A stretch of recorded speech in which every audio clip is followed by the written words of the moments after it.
नमस्कार दोस्तों, मैं हूं प्रशांत और एक बार फिर से स्वागत है आपका इस YouTube चैनल में। दोस्तों आज एक बहुत महत्वपूर्ण जगह हम लोग जा रहे हैं, चंपावत की ही। और मैं इस समय जहां पे खड़ा हूं, ये रास्ता जा रहा है खेती खान को। आगे ललवा पानी है, एक छोटा सा गांव, और उसके आगे से खेती खान को ये रास्ता जाता है। और ये रास्ता चंपावत को गया है, शहर को, और ये रास्ता जा रहा है ऊपर ब्लॉक को। तो उसी रास्ते पे स्थित है वो बिल्डिंग जिस जगह आज हम जा रहे हैं, और वो चंपावत की सबसे खामोश इमारत है और अपने आप में बहुत सारे रहस्य को, अपने आप में बहुत सारे इतिहास को समेटे हुए है। तो उस इमारत का नाम है कोतवाली चबूतरा। मेरे पीछे आप उसका ये संकेतक बोर्ड देख सकते हैं जो यहाँ को इशारा कर रहा है।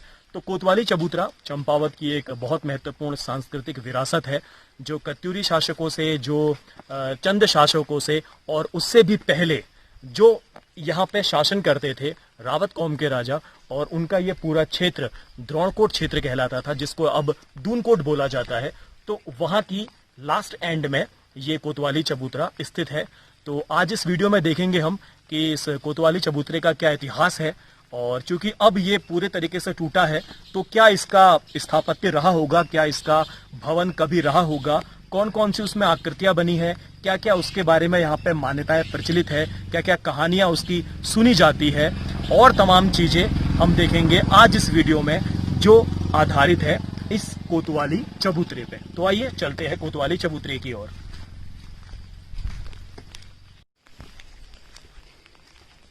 तो पहुंच चुके हैं हम कोतवाली चबूतरा। आप देख सकते हैं ये पीछे बोर्ड है कोतवाली चबूतरे का, और इस विशाल दीवार के पीछे वो कोतवाली चबूतरे की जो यहाँ की एक महत्वपूर्ण ऐतिहासिक धरोहर है वो यहाँ पर है। तो ये जो रास्ता जा रहा है नीचे को, ये रास्ता नागनाथ मंदिर की ओर गया हुआ है, और इसी के नीचे एक रास्ता रानी के नौले की ओर गया है, जो यहाँ पे नंदा सुनंदा जो महोत्सव होता है, यहाँ का एक महत्वपूर्ण लोक पर्व है, वहां से उसके धार्मिक अनुष्ठान जुड़े हुए हैं। तो ये कोतवाली चबूतरे के सामने हम खड़े हुए हैं, और इस क्षेत्र की भी अपनी एक खास बात है। दरअसल जो ये क्षेत्र है, ये पूरा जो क्षेत्र है, ये आगे तक ये द्रोणकोट के नाम से जाना जाता है। और इतिहास में उत्तराखंड के चंपावत के कुमाऊं के इतिहास में ये पूरी जो रेंज है आगे, जो ऊपर सर्किट हाउस तक गई है, तो ये एरिया द्रोणकोट के नाम से जाना जाता है। और इतिहास की किताबों में इसका जिक्र हुआ है, जहां पर रावत कौम के राजा शासन करते थे। और उसके साथ साथ इस क्षेत्र में दानव वंशीय जो बोरा लोग थे, उनका भी यहाँ पे प्रभुत्व रह चुका है। तो द्रोणकोट, दूनकोट के नाम से यह क्षेत्र जाना जाता था, जहां पे रावत कौम के राजा शासन करते थे। और जब चंद राजाओं ने यहाँ पे अपना शासन स्थापित किया, सोमचंद ने, तो सोमचंद ने अपने जो उनका एक मेन सेनापति था कालू सिंह तड़ागी, तो उसकी सहायता से रावत राजाओं को युद्ध करके यहाँ से हटा दिया था, और इस पूरे क्षेत्र पर अपना उन्होंने यहाँ पर कब्जा जमाया। तो यहाँ पे कई भी, इस द्रोणकोट क्षेत्र में कई ऐसे अभी भी साक्ष्य मौजूद है। खासकर ये जो ब्लॉक के ऊपर जो उसका हिस्सा है, वहां पर अभी भी पुराने किले के अवशेष है, मंदिर वहां पे है, बहुत ज्यादा तादाद में वहां पे शिवलिंग मिले हुए हैं, बिरखम वहां पे है। इनफैक्ट वहां पे जो नीचे गवर्नमेंट क्वार्टर बने हैं, वहां पे एक बिरखम ऐसा भी है जिसमें 1350 शक संवत का एक लेख भी है, जिसमें दुनौ को द्रोणकोट लिखा हुआ है। दुनौ से मतलब दानव से है, और ये दानव से संबंध कहीं ना कहीं जो दानव वंशी यहाँ पे लोग शासन करते थे, उनसे जुड़ा हुआ वो माना जाता है। तो बहुत सारे बिरखम है, बहुत सारे पुराने पत्थर है। और इसी कोतवाली चबूतरे के ऊपर ही एक डाक बंगला है, जहाँ पे स्वामी विवेकानंद ने विश्राम किया था, आध्यात्मिक चिंतन किया था। तो ये बहुत महत्वपूर्ण क्षेत्र है द्रोणकोट का, और उसी के सबसे नीचे छोर पर स्थित है ये कोतवाली चबूतरा। तो आइए इसको देखते हैं करीब से, और जानने की कोशिश करते हैं क्या इसका इतिहास रहा होगा, और क्या क्या महत्वपूर्ण चीज हमको इसको देखने पर मिलती है। तो आइए इसके अंदर।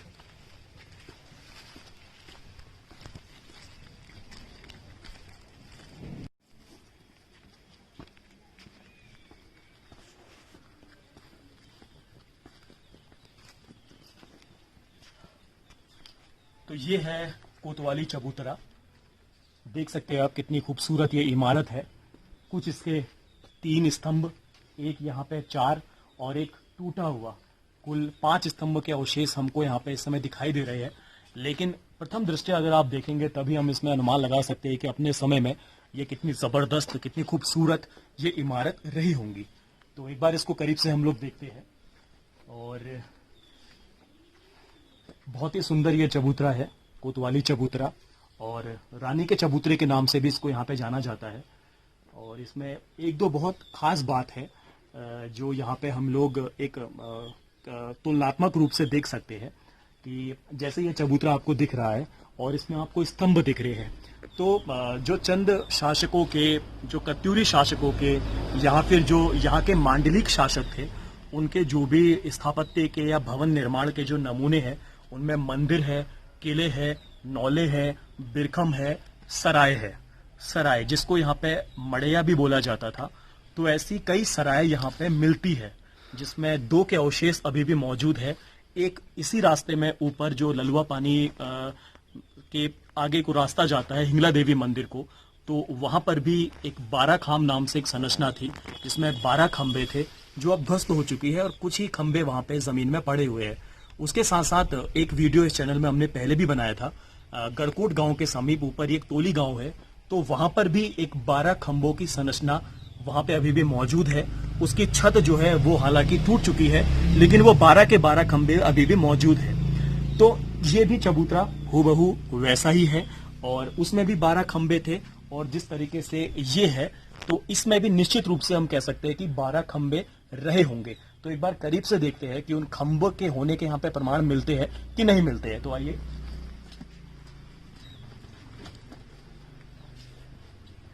तो जैसे कि ये चबूतरा हम देख रहे हैं, तो अगर इसके हम ऊपर आए, ऊपर आने पर यहाँ पे हमको कई ऐसे चिन्ह प्रमाण हमको मिल सकते हैं। जैसे आप देखेंगे कि ये 2 खंबे यहाँ पर लगे हैं और उसके साथ साथ एक यहाँ पे देखिए आप, ये कॉलम बना हुआ है तीसरे खंबे के लिए, ताकि इसमें ये पिलर को आराम से फिट किया जा सके। एक यहाँ पे है, यहाँ पे है, और ठीक ऐसे ही आप यहाँ पे देख सकते हैं, ये सारे इसमें ये कॉलम्स बना रखे हैं, जो कुल मिलाकर ऐसे यहाँ पे 12 खंबे होने के पूरे एक सशक्त जो है यहाँ पे प्रमाण है। और जैसे तुलनात्मक रूप से हम देखते हैं यहाँ पे इमारतें, तो निश्चित रूप से इस चबूतरे में भी 12 खंबे रहे होंगे।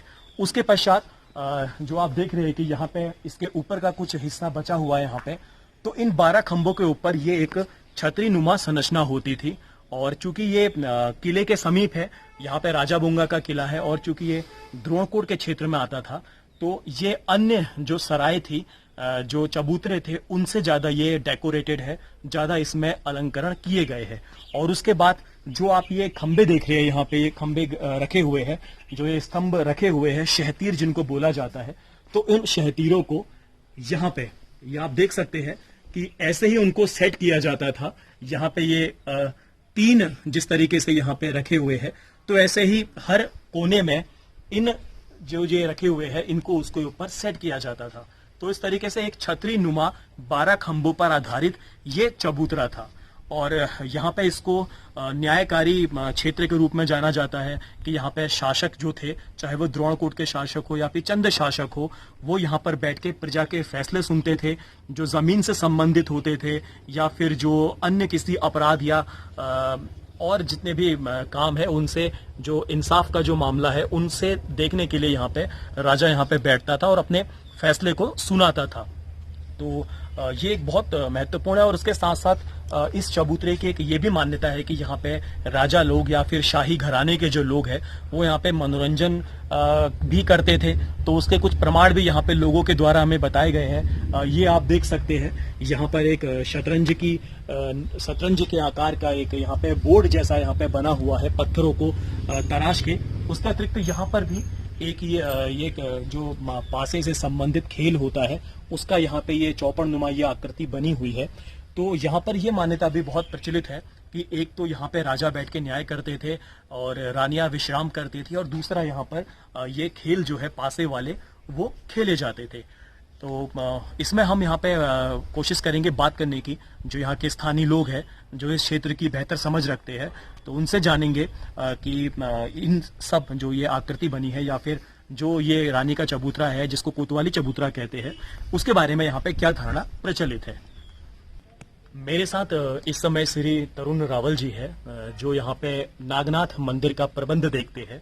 और इससे पूर्व नागनाथ मंदिर के वीडियो के बारे में जब हम जानकारी इकट्ठा कर रहे थे, तो काफी महत्वपूर्ण जानकारी हमें श्री तरुण रावल जी ने बताई थी। तो तरुण रावल जी इसी क्षेत्र में रहते हैं, जो ये कोतवाली चबूतरे के आसपास का क्षेत्र है। नागनाथ मंदिर परिसर का जो क्षेत्र है और एक व्यापक जानकारी भी इस क्षेत्र की रखते हैं।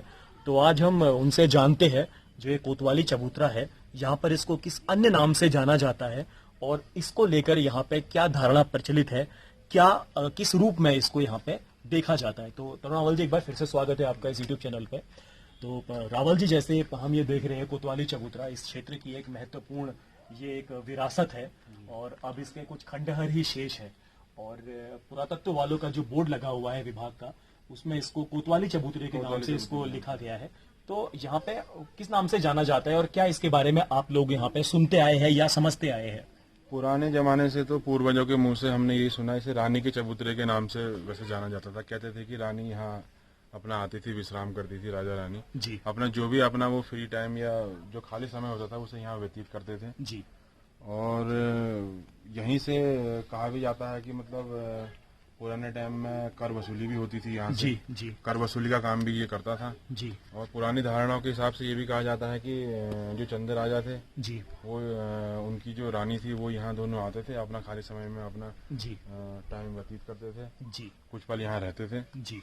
और कुछ न्याय भी बताते कि यहाँ से राजा बैठ के न्याय भी करते थे। जैसे कि नाम से ही है कोतवाली चबूतरा, तो जी कहीं पर ये भी धारणा है कि मतलब यहाँ पर से कुछ ऐसे न्याय से संबंधित कार्य या कर वसूली जी जी या अन्य ऐसे शासकीय कार्य राजा के जो होते थे जी, जहाँ से मतलब किए जाते थे। जी।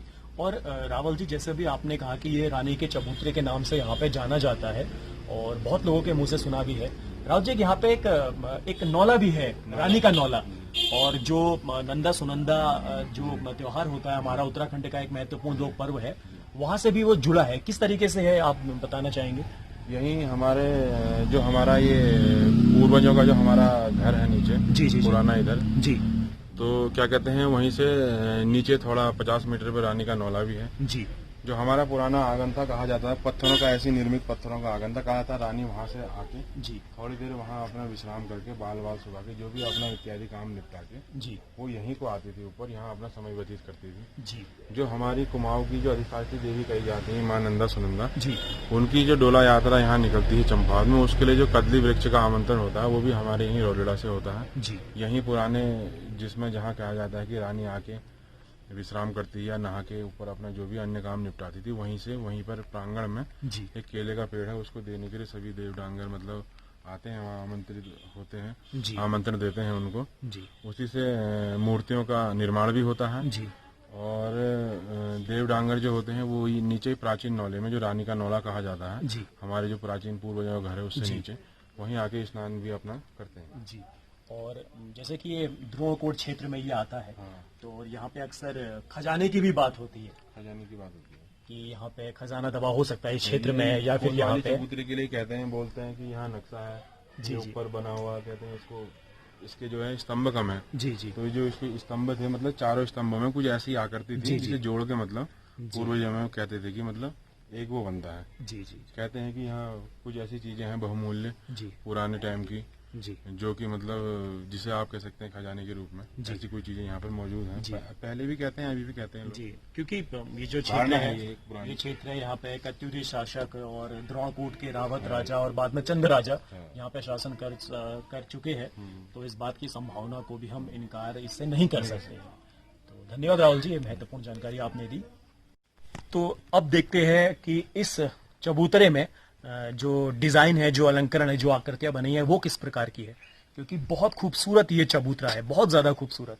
तो अगर इसको हम करीब से देखें तो जो ये सामने हिस्सा है, यहाँ पर पत्थरों के 3 लेयर है, 1 लेयर, 2 लेयर, 3 लेयर। तो आप देख सकते हैं, अगर जमीन से स्टार्ट करें तो यहाँ की अक्सर जो मंदिर है, नौले है, बिरखा में उनमें हीरक आकृति बनी होती है, हीरे के आकार की। तो यहाँ पे आप देख सकते हैं वो हॉरिजेंटल भी है और वर्टिकल भी है। यहाँ पे ये बनी हुई है आकृति, और उसके बाद कुछ यहाँ पे भी हीरक आकृति बनी है, कुछ पत्तियों संरचना बनी हुई है अलग अलग प्रकार की, और इसके ऊपर इन पत्थरों को तराश के एक एक करके यहाँ पे फिट किया गया है। ये पत्थर भी वैसे ही है जैसे यहाँ पे मिलते हैं स्थानीय प्रसादित जो बलुआ पत्थर है। तो ये 3 लेयर में ये बने हुए हैं बहुत खूबसूरत तरीके से। और जो इसमें सबसे खूबसूरत बात है कि 3 जगह, एक 2 किनारों पर और एक बीच में ये खूबसूरत यहाँ पे ऐसी आकृतियां बनी हुई है। ये आप देख सकते हैं, थोड़ा सा अगर इसको करीब से देखें तो यहाँ पे ये नृत्य करती हुई एक उपासिका, एक नृत्यांगना बनी हुई है। आप उसके कपड़ों के सिलवटे देख सकते हैं, डिजाइन देख सकते हैं, और दोनों हाथ किस तरीके से उसके सिर के ऊपर है, और पैर की जो कंडीशन है आप उसको देख सकते हैं। बहुत खूबसूरत तरीके से ये नृत्य की मुद्रा बनी है। और ऊपर यहाँ पे ये कलश बना हुआ है, और साथ में दो जलीय जीव की आकृति यहाँ पे बनी हुई है। ऊपर भी यहाँ पे इसी प्रकार हर एक बीच के पिलर में जो है यहाँ पे ये कलश की आकृति बनी हुई है, जो अभी भी हम लोग घरों में जो मंदिर बनाते हैं उसके ऊपर उसको लगाया जाता है, या जो पुराने मंदिर है वहां पे वो होते हैं। ठीक उसी प्रकार यहाँ पे अगर एक आकृति देखें तो यहाँ पे भी एक आकृति बनी है, जिसमें कुछ चीजें तो हमको स्पष्ट दिख रही है। जैसे यहाँ पे कोई वाद्यंत्र ढोल सा यहाँ पे दिख रहा है, जिसको वो एक हाथ से बजा रही है, और उसके ऊपर उसके हार यहाँ पे हम देख सकते हैं।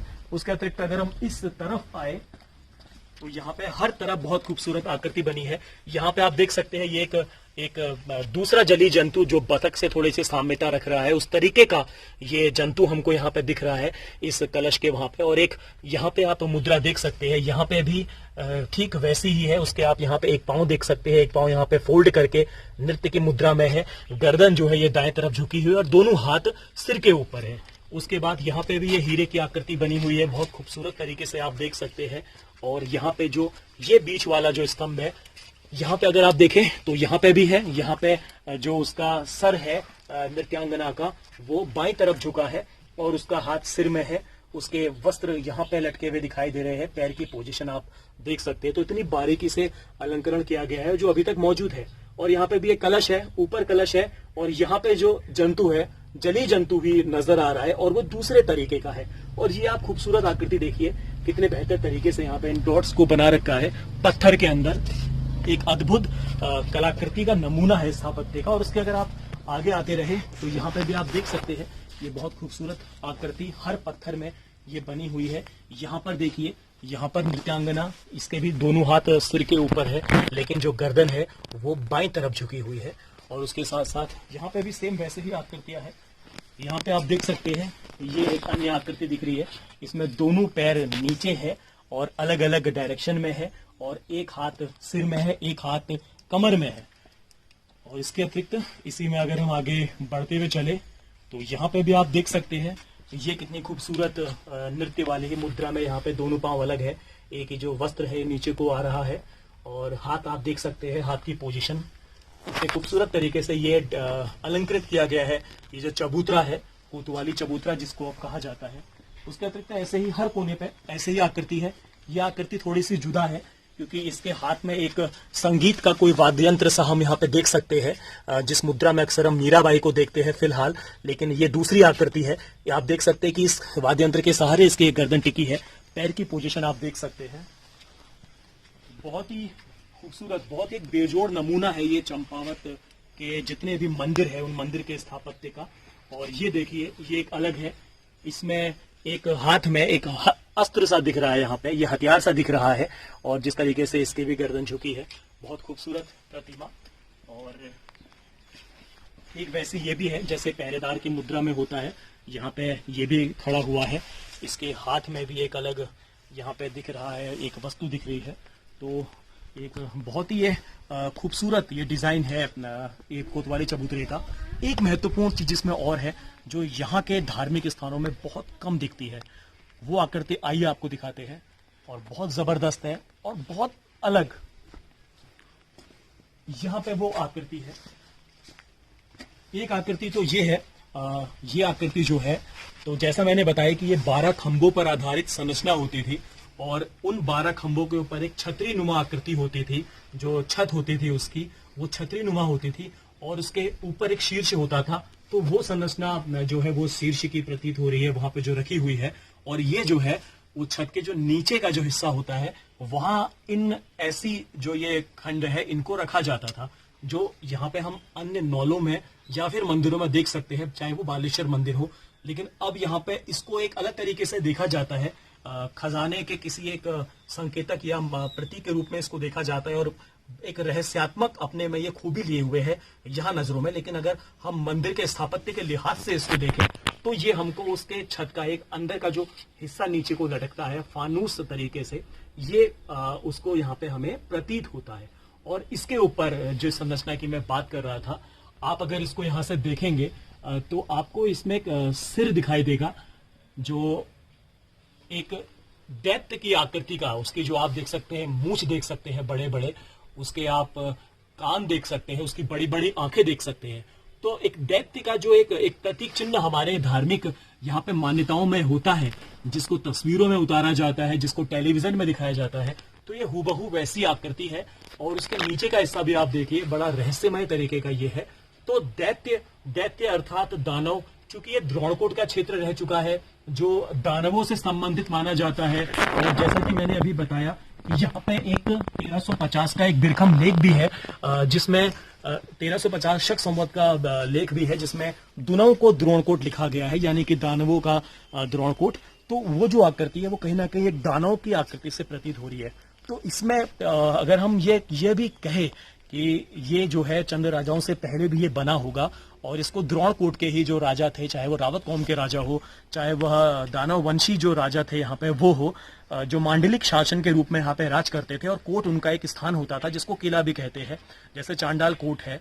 तो अगर कहे कि ये जो चबूतरा है ये द्रोणकोट के राजाओं का होगा, तो इसमें भी अतिशयोक्ति नहीं होगी। और इसमें भी क्योंकि ये जो आकृति है ये हमें इस तरीके की दिख रही है दानवों की, जिसको हम उससे जोड़ सकते हैं। तो बहुत सारे रहस्य इस कोतवाली चबूतरे में हमको देखने को मिलते हैं। चबूतरा, कोतवाली चबूतरा या फिर रानी का चबूतरा।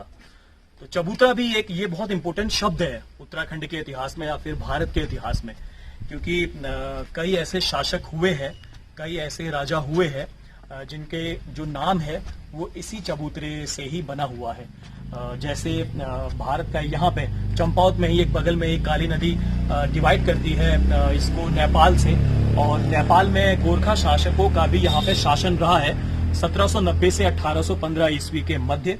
और वहां पर भी गोरखा साम्राज्य में भी, नेपाल में भी जो ऐसे चबूतरे होते थे, तो उन चबूतरों में जो है बैठकर राजा है या फिर जो मेन उनके फौजदार हैं, सेनापति है, सिपाही है, वो बैठ के फैसले सुनाते थे न्याय के या फिर भूमि संबंधी।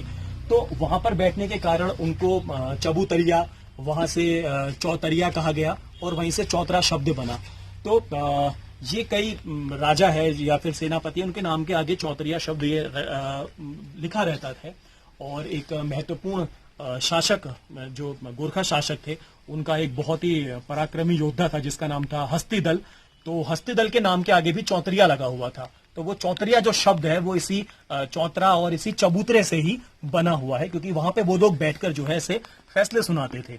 और हस्तिदल चौतरिया एक महत्वपूर्ण नाम है गोरखा जो है, जो गोरखा सेनापति था, फौजदार था, क्योंकि उसी ने जो है दिगाली चौड़ में जब अंग्रेजों ने यहाँ पे युद्ध किया था 1815 में, तो उसने अंग्रेज जो वहां पे कैप्टन था हेरसी, उसको दिगाली चौड़ में हराया था और उसके बाद उसको बंदी बना लिया था। खैर बाद में 1800 आगे ही 15 में ही जो है अंग्रेजों ने गोरखाओं से ये क्षेत्र छीन लिया था, और सिंगौली की संधि के बाद ये कुमाऊं का पूरा हिस्सा अंग्रेजों के कब्जे में आ गया था। चौतरिया जो शब्द है ये चबूतरे से ही बना है, जो इन सेनापतियों के नाम के आगे जो देखते हैं हम चौतरिया शब्द लगा हुआ है, तो वो इसी चबूतरे से बना हुआ है जहां पर बैठकर वो अपनी प्रशासनिक गतिविधियों को संचालित करते थे। और जो महत्वपूर्ण चीज ये है कि इसको अब जो है कोतवाली चबूतरा नाम दिया गया है यहाँ पे पुरातत्व विभाग के द्वारा। तो कोतवाली चबूतरा, जिसको पहले रानी का चबूतरा कहते थे, तो कोतवाली चबूतरा और कोतवाल एक ऐसा पद था उस समय मिडिवल पीरियड में या उसके बाद, जो शहर की जो है या शहर के विभिन्न क्षेत्रों की जो कुछ ऐसी व्यवस्था होती थी, शांति व्यवस्था है, सुरक्षा व्यवस्था है, उसको बनाने का जो कार्य देखते थे कोतवाल। तो चूंकि इसकी लोकेशन आप देखिए कि वहां पे राजा बुंगा का किला है, और यहीं से जो है एक रास्ता आपका खेती खान को गया है, उसके बाद पैदल रास्ता आगे आपके ये हिंगला देवी जो एक बहुत पुराना यहाँ का एक सिद्ध पीठ है, वहां रास्ता गया है, और इस शहर के कई रास्तों को ये एरिया कवर करता है। तो इस बात की भी संभावना यहाँ पे जताई जा सकती है कि बाद में जब यहाँ पे गोरखाओं का प्रशासन हुआ और अंग्रेजों का प्रशासन हुआ, तब यहाँ पे जो है एक कोतवाली के रूप में, एक चौकी के रूप में जो है यहाँ पे सुरक्षा व्यवस्था यहाँ से संभाली जाती थी, या फिर जितनी भी और हो सकता है कि जो चुंगी कर व्यवस्था है या जो भी शुल्क व्यवस्था है, तो वो भी यहाँ से हो सकता है कि यहाँ पे ली जाती रही हो। लेकिन जो एक कोतवाल के जो काम है, जो सुरक्षा व्यवस्था, शांति व्यवस्था के है, उसकी संभावना यहाँ पे ज्यादा प्रतीत होती है। शायद इसीलिए यहाँ पे इसको बाद में कोतवाली चबूतरा कहा जाने लगा। तो बहुत महत्वपूर्ण ये यहाँ की एक ऐतिहासिक और सांस्कृतिक धरोहर है ये कोतवाली चबूतरा।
तो ये था कोतवाली चबूतरा, और ये महत्वपूर्ण इस द्रोणकोट क्षेत्र में ये उसके लास्ट में स्थित है।